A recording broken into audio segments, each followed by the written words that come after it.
Hey guys, how's it going? And welcome back to another episode. In today's episode, I'm here with my really good friend Nicholas, and he's going to be telling us all about, well, his move to Mexico. And guess what? He's also Mexican. I know. He might not look like he's Mexican, but he's 100% Mexican. And he's going to be telling us all about, well, his journey on getting his paperwork. But more importantly, he's going to be sharing with us why he decided to move out here to Mexico and everything about his journey and all his trials and tribulations. So without further ado, let's just give the floor to Nicholas and have him share with us his story. So hey Nicholas, can you tell us a little bit about yourself so the audience knows who you are and why you're moving to Mexico?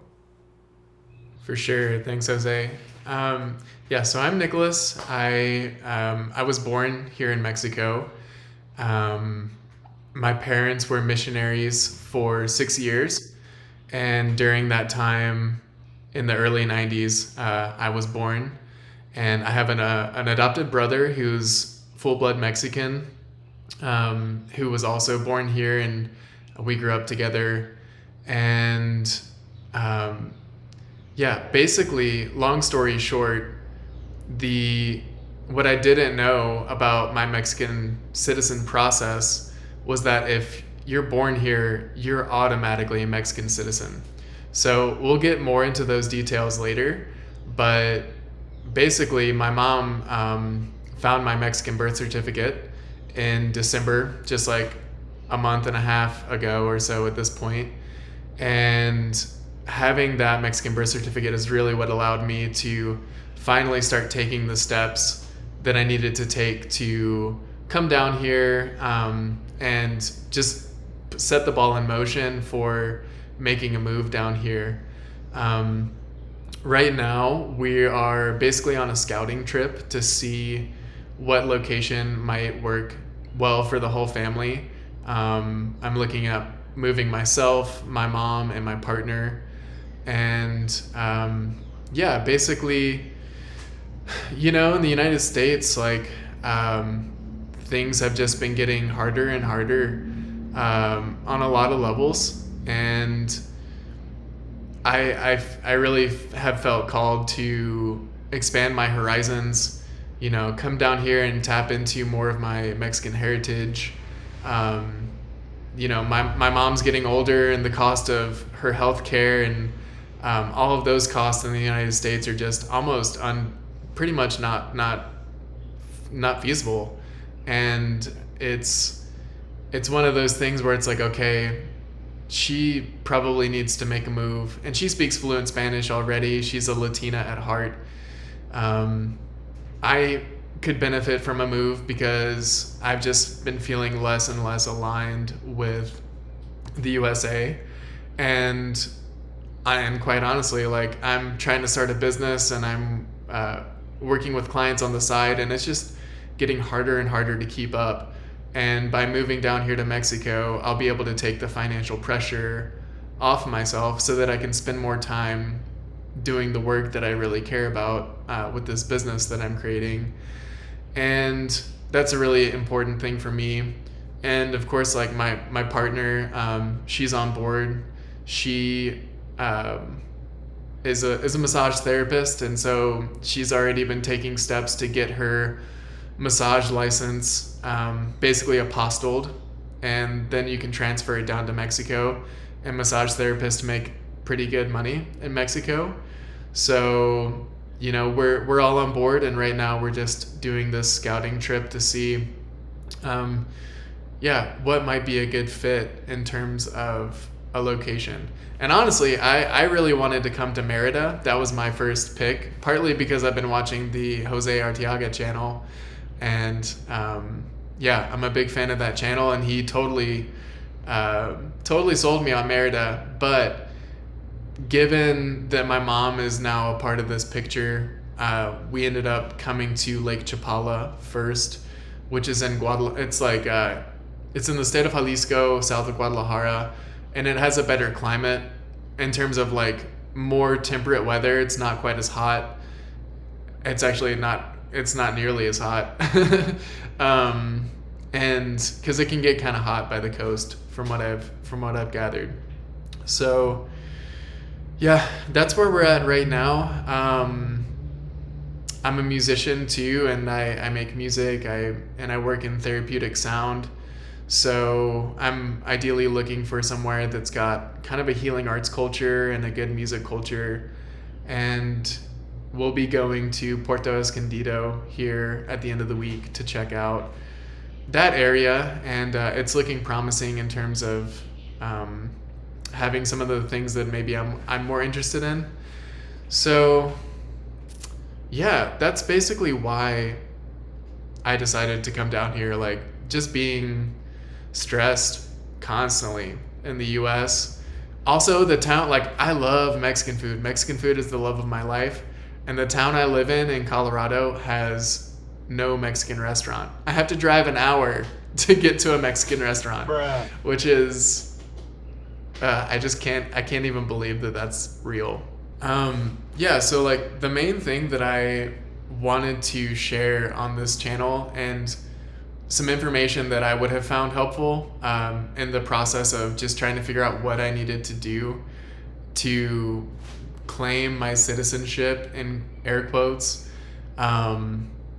This is just, I've been watching the Arteaga channel. I've been watching a lot of other channels, just trying to do research on, like, okay, I was born in Mexico. What do I need to do? What kind of documentation do I need to provide? And what's that process look like? And basically, in the process of doing all that research, everything that I came up with was basically wrong for my specific situation. And it turned out that my situation was way, way easier than doing like citizenship by descent or something like that, which is, it's just a different process. So basically, like, some of the misconceptions that I had before I officially I got my Mexican passport a couple weeks ago. I got my voter registration done a couple weeks ago, and I was able to do all of that in the United States. But some of the main misconceptions that I had about claiming my dual citizenship is that, one, like, my parents told me that I had to claim it before I was 18, and I don't know where they got that information from, but that was just completely wrong.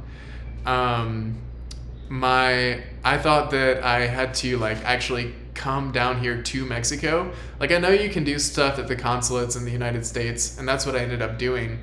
But based on the research I'd done, I kind of gathered that it would be cheaper and easier to just handle it here in Mexico. So basically, I booked a flight and booked an Airbnb, and then realized, oh, I don't even have to go down there to get this done. But we came anyways because, we wanted to check it out. Some other misconceptions, I thought it was going to be a 2 or 3 month process, and that I was going to be away from, my partner, who's still back in the United States. And I thought it was just going to take a lot longer than it really did. And basically, after I'd bought, just a couple of weeks ago, after I bought my tickets and signed up for this Airbnb, I posted on this gringo Facebook group in Chapala and just said, hey, me and my mom are coming down. I was born there, and I'm coming to get my citizenship. And, just asking for recommendations in terms of taxi drivers and dentists and the things that, would be that we needed to check out just in terms of a long-term living situation. And some of the people posted on that thread in this gringo group, if you were born here, you're automatically a citizen. You don't have to, there's nothing to get in terms of your citizenship. You don't have to come back and get anything. You just need to have your original birth certificate. So the original Mexican birth certificate, which I don't know if the image will come through. It's basically a green certificate. I've got a few copies of mine that my mom found, the Acta de Nacimiento, and it just needs to have this Mexican seal on it, this stamp. But this is all, this is the only piece of paperwork I needed. And somebody else posted on that same thread, like, yeah, just take your Mexican birth certificate to a Mexican consulate in the United States, and you'll be able to get your passport, just in a few hours, basically. So, yeah, and I thought I was gonna have to come back, get my birth certificate like verified, and then like it was gonna take like a week or 2 weeks or 3 weeks to like get my passport, and then it was gonna take more time. That's not the case at all. So basically, these people responded to my comment, and it was super helpful. And I immediately just called a Mexican consulate, and I ended up scheduling an appointment for the New Orleans consulate like 2 days later, and I just drove down there, and I think I was there for 2 hours at the consulate, and I was able to get my Mexican passport done. I was also able to get my INE done at the same time, and like the voter registration. So I was able to handle everything in just a couple hours. And the passport, I ended up doing a 10-year passport, and it cost me $300. So not bad. And Yeah, 300 US dollars, right? $300, yeah. Yeah. Oh, So that's awesome. I mean, yeah, go ahead. yeah. Yeah, I mean, it just, for people who are in my situation, maybe you were born here, and you've been back living in the States, and you're just like wondering what the process is to actually officially, become a Mexican citizen and like a voting citizen. It was super easy. Just you have to have the original Mexican birth certificate, and if you can't find that, like I don't know exactly what the process would be. I think you would have to come back here or go to a civil registry. Maybe I think there was a civil registry actually at the consulate, but you would have to find some way of reprinting that original birth certificate first. So that would definitely complicate things, and I thought that that's what I was going to have to do originally. But no, once you have the birth certificate, it's like smooth sailing, and it's way easier than pretty much any other process for residency or naturalization or anything like that.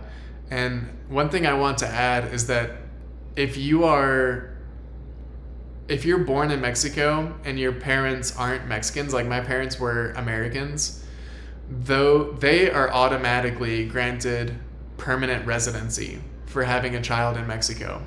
So it's not like they automatically have it in terms of all the paperwork being done, but we actually have an immigration office right next to where our Airbnb is here, and we walked over there, and there's no questions asked. Like, we would have to pay some money, and like just get a little documentation done for my mom, but she doesn't have to jump through any of the financial requirements, which are growing like substantially every year.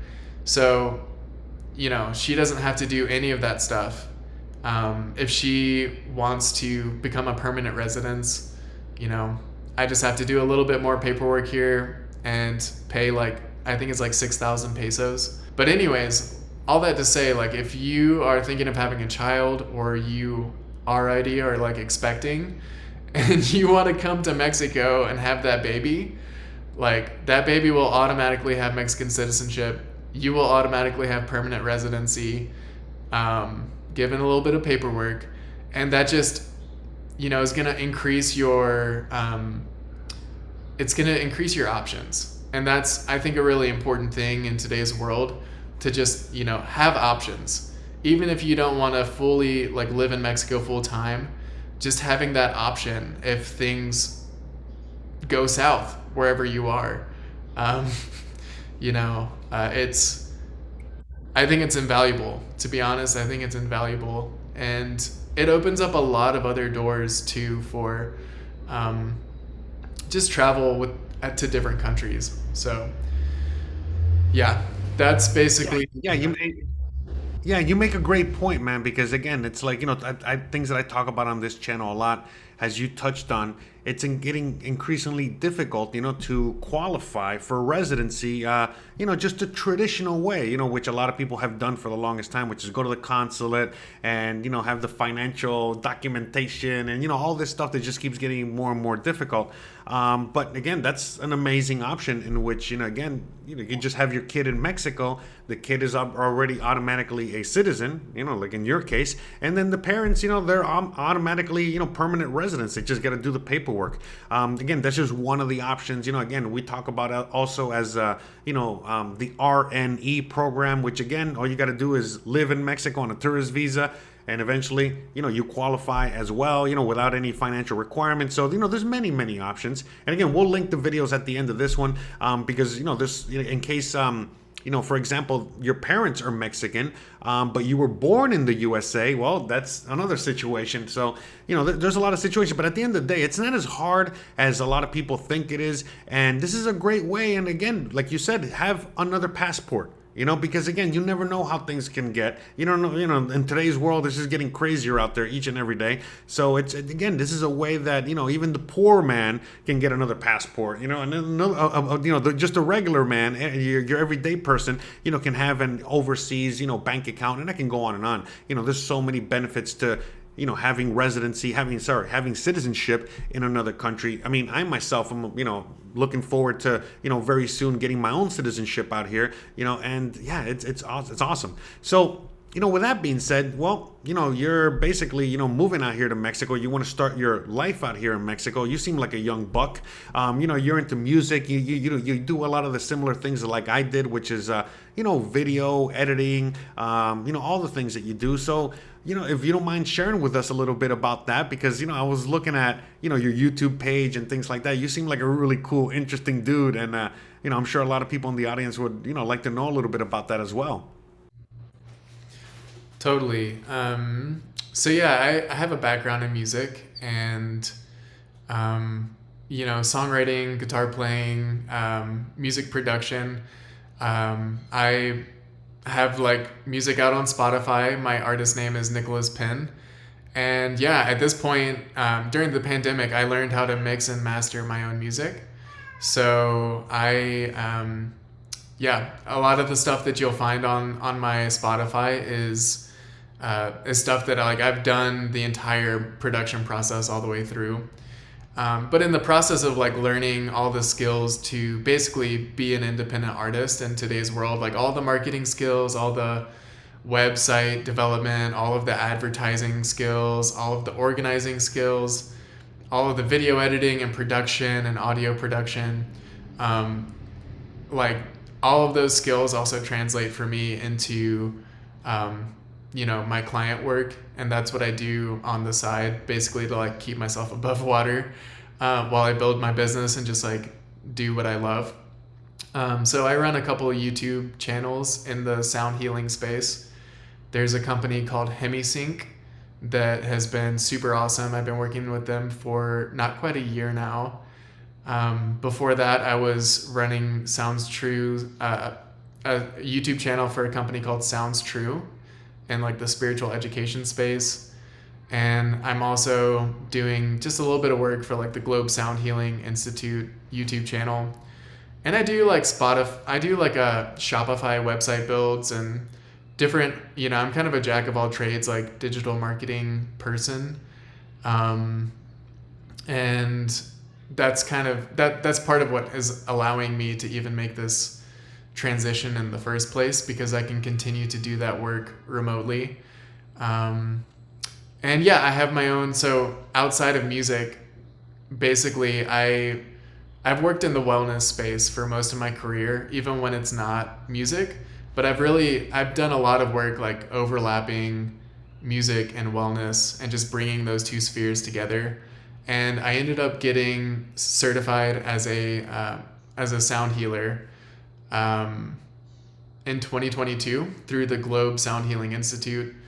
And basically I'm working more with therapeutic sound these days and helping people, using all my music skills, all my music production skills, all my experience in that. I'm still doing that stuff, but I'm really way more focused now on helping people understand how to use therapeutic sound, or how to use sound and vibration in a therapeutic way just in their own like daily lives.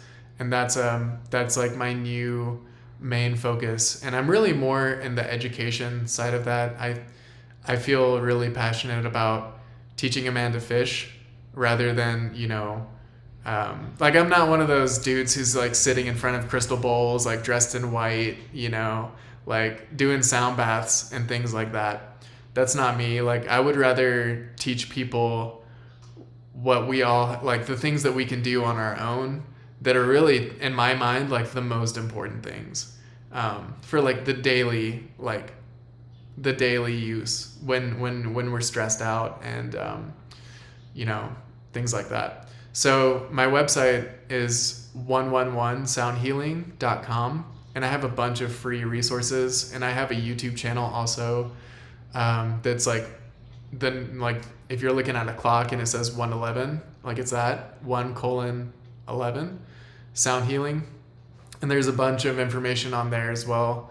But yeah, that's a relatively like new direction for me, and because of that direction specifically, and because my partner is a massage therapist, I think we're looking here in Mexico for a place that has a healing arts community and also has some, I think, some tourism. To be honest, like there's no shame in helping people relax even more when they're on vacation. And so yeah, like I mentioned, we're in Chapala right now, which is a well-known gringo, like Ajijic and Chapala are well-known gringo centers, basically.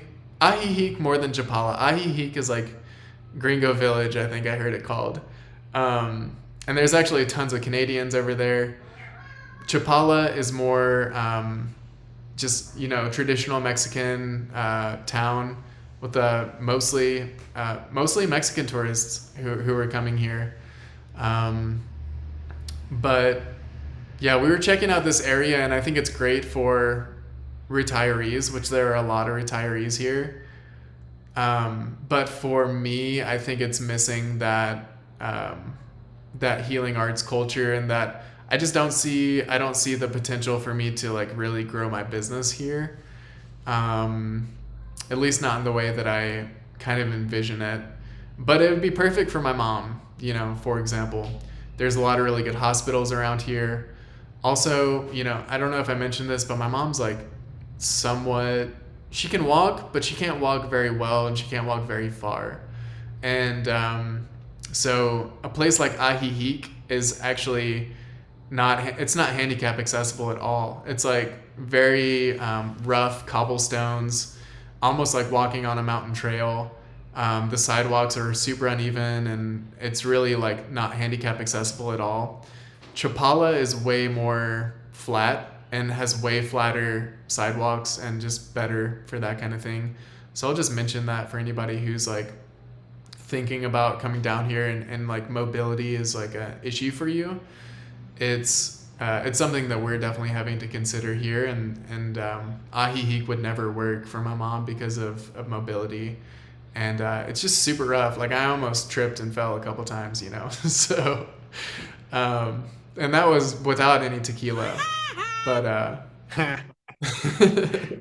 No, I'm glad you mentioned that. I mean, everything you mentioned, not just about, the streets, and, the walkability of it and all that stuff. But even what you were saying about, your career, and how, and how every city is completely different, like where you're at right now, it's great for retirees, it's great for your mom, it's great for certain things, but for what you want to do, not so great. I mean, again, you can go to Oaxaca, it's Tulum, you can go even to Guadalajara, there's a lot of places, where what you're doing is welcome, they'll love it, and you'll fit right in, and you'll be able to, blossom and do your thing. And it's also good that, again, you do most of your stuff online, one shape, form, or another. So that helps a lot as well for you to, at least allow you to get your feet on the ground, while you're setting up your studio, or you're setting up whatever it is you're going to set up, and whatever city you're going to end up in. Which, again, right now you said you're on a scouting trip, right? So you're, checking out the Ajic area, right? The Lake Chapala area. But you're also thinking about going to other spots. What are if you don't mind me asking, what other areas were you thinking about going? Well, right now on this trip, we're getting ready to go down to Puerto Escondido, um, and I've done a lot of research on that area, and it's got And that's in Oaxaca, correct? yes, that's in Oaxaca. And yeah, it's got good hospital. It's got an airport. It's got like organic markets, and they've got from what I can tell, they've got a pretty cool like music scene. A lot of like really interesting, creative like artists, and also there's like a wellness scene for sure down there. So we're gonna go check it out.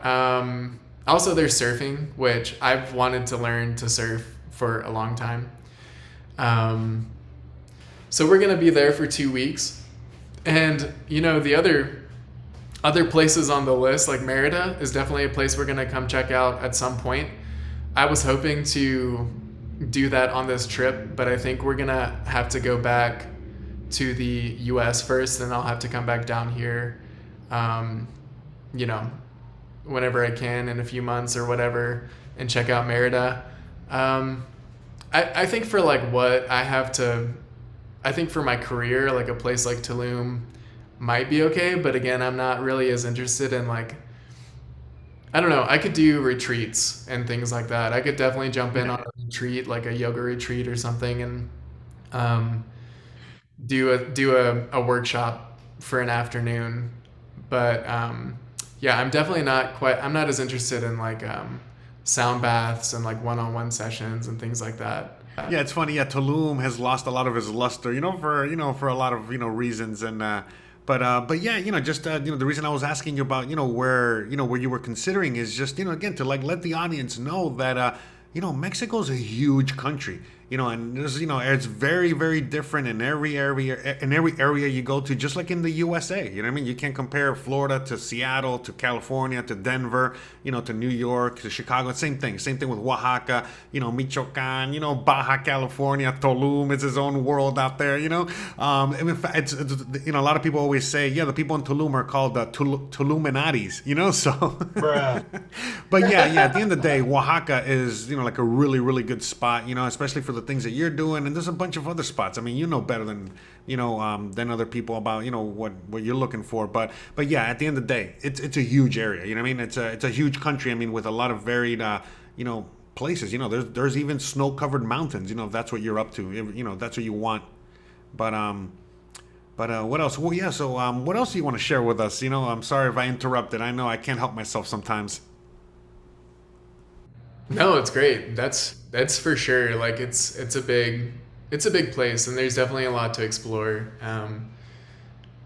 Uh, one thing that I was super surprised about the Chapala area, but also Guadalajara, and we talked about this a little bit via email before the interview, but I one of the main things that kind of like surprised me about this area, and honestly is kind of a no-go for us, is the air quality. Actually, Guadalajara has some of the worst smog I think I've ever seen. That being said, like I've not seen all the smog in the world, but just for me, it was like Even worse, even have you been even worse than Mexico City? Because I mean, I've been to Mexico City, and it's another level how horrible it is. But I mean, I've heard Guadalajara is just as bad. I mean, you confirmed it when I talked to you. But yes, yes. I haven't been back to Mexico City since we left when I was like 2 years old. I definitely want to go back, and but yeah, it sounds like I might not want to breathe while I'm there. Um, but yeah, I don't know. That's something for me, and maybe I'm just spoiled like living out in the country in the U.S. But um, you know, Guadalajara was really bad.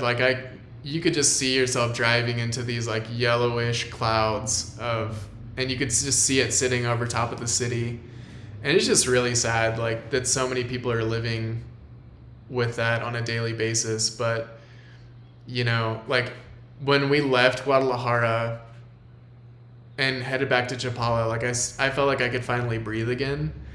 Um, but it's still, even like here in the Chapala area, like I could take a shower and just like leave the house for 5 minutes, and I'll just have like kind of an exhaust, like this oily film will just like land on my skin, and it's like that's not normal for me. Oh, And so that's not and so normal it's for a just lot of it's people. Yeah, that's not normal for a lot of people. That's kind of crazy. Yeah, because I mean, I myself, I'm from Florida, and I'm used to like same as you, amazing air quality. But then going out to, when I lived in LA, it was holy crap. You know what I mean? How horrible it is. And the same as Mexico City, and some people are used to that, but at least for us, I'm not used to that. I mean, that's why I choose to live where I live now. I got same air quality in a sense. I got fresh air constantly, and it's a big important thing. So you got to breathe, right? So, wow, okay. I had no weird. idea it was that I mean, bad, man. That's crazy. Yeah. yeah, I mean, Chapala's not quite. It's definitely not as Guadalajara, but it's only 30 minutes south of Guadalajara. And I definitely, you can definitely see out over the lake. You can see just kind of a layer of fog. Like it's definitely not super clear. Some days are better than others for sure. But yeah, I feel like I constantly have like this grimy, oily dirt on me here. And I don't mean that to be like patronizing in any way. It's just to me that's something like I'm just very aware that I'm breathing that in constantly. And like my mom, heart conditions, people with heart conditions, like you probably don't want to be surrounded by exhaust and pollution if you don't have to be.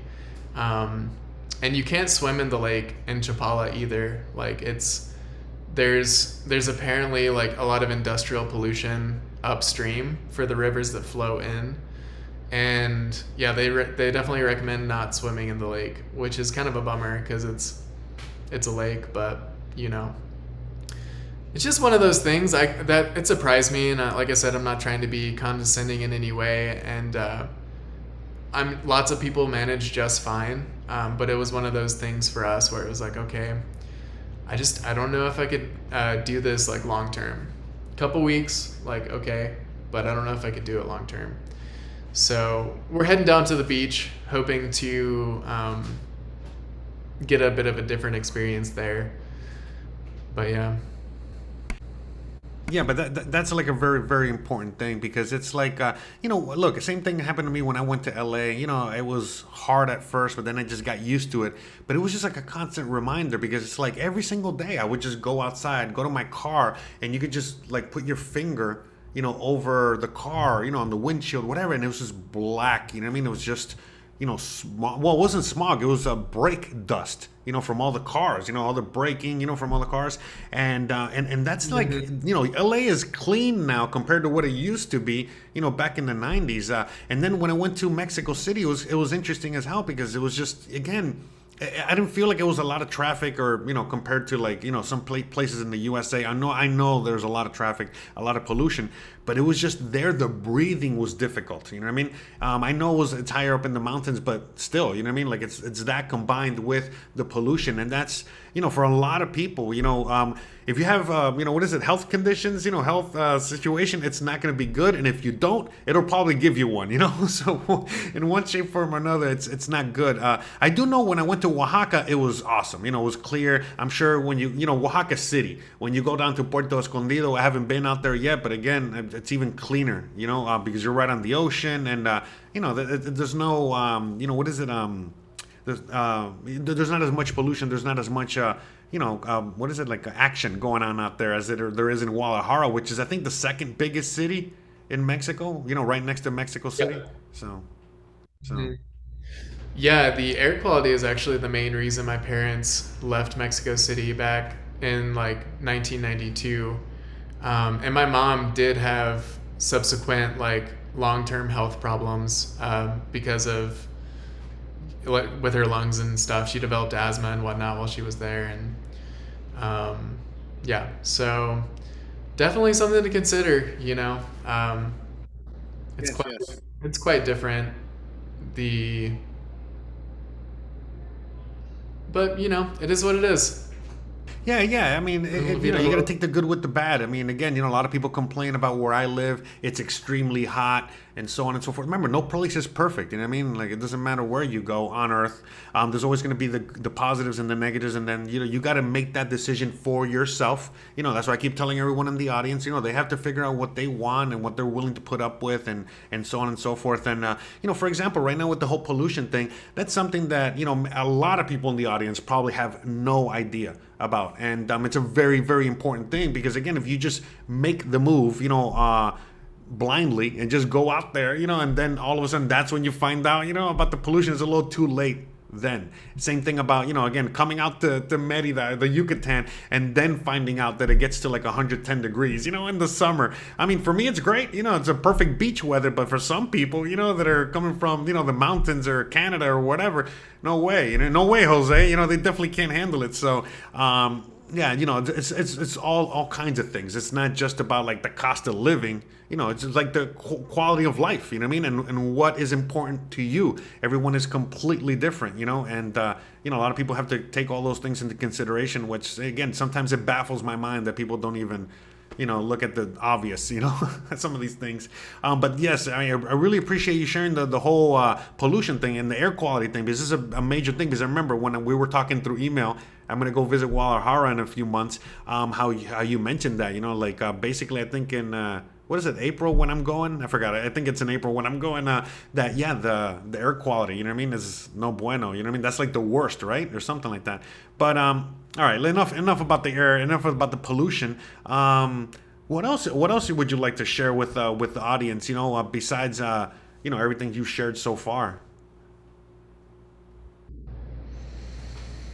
Man, I really don't know. I don't want to harsh too much on Chapala. It's actually like a beautiful place, and it's a beautiful area. And I've really enjoyed our time here. It's super laid back.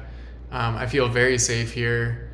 Um, Everyone's been super nice. There's like all kinds of mariachi music out on the boardwalk, Malecon.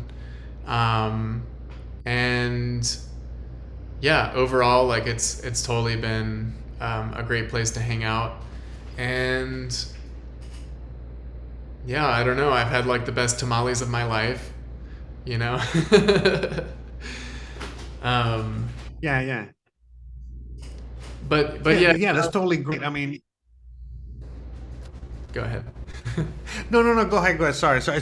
By the way, guys, I apologize in the audience. There's a bit of a delay, so sometimes it's a little hard, for us to speak here. But with all that being said, yeah, no, look. I know you look. I think most of the people in the audience understand that you're not disparaging anything. You're just speaking the truth. There's plenty of people that live in these areas. Other YouTubers, I think, that live in those areas, and they love it.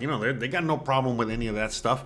Again, you and me, we're just picky. We like to breathe, really clean air. That's totally fine. Like I said, even in Seattle when I lived, the air wasn't as clean as it is in Florida, for just environmental reasons. So yeah, don't worry about it. It's totally fine. Remember, every place has its positives and negatives. I have one more recommendation I would make for people who are really like looking at coming down here. Um, and basically that's to get on Facebook and just join a bunch of Facebook groups of people who are living in the towns that you are looking at exploring. I definitely like I got a bunch of taxi drivers and a bunch of recommendations in terms of doctors and dentists and like things like that just off the Facebook group, and everybody's been very responsive and super helpful on the Facebook groups. So I would definitely recommend like just joining a bunch of Facebook groups, and you'll get a better sense of like the community before you even come down here. And I definitely got the sense before we even came down here, like there's a lot of good people down here, and yeah, people are absolutely willing to like make recommendations and help. So Yeah, that's a great word of advice. Seriously, because a lot of us, especially coming from the U.S., we're off of Facebook. We eliminated that whole thing, but unfortunately, it's a necessary evil out here in Mexico. But it's good. Again, there's a lot of these groups. No matter where you're landing. and Lake Chapala, Mexico City, wherever, Oaxaca, Merida. But at the end of the day, you go in those groups, and like you said, you get a feeling for all that. You get to ask people all kinds of information, and it's really, really, really helpful. Again, before you move out here, and even once you're out here as well. So again, thank you for adding that bit of information, because a lot of people just refuse to use Facebook, but again, out here in Mexico, it's a different animal. It's actually very, very helpful. And it's almost like if you don't use it, you're really going to be, at a disadvantage. So, with all that being said, is there any final words? Is there anything else you want to say right before we wrap this up? I don't know. I really appreciate you and your channel. You're a big part of the reason why I felt empowered to even come down here in the first place. I was like, yeah, I watched like all of your videos for the last like several months, and it's just been super inspiring, and yeah, we're looking for that quality of life, and I think that really comes across for what you're sharing.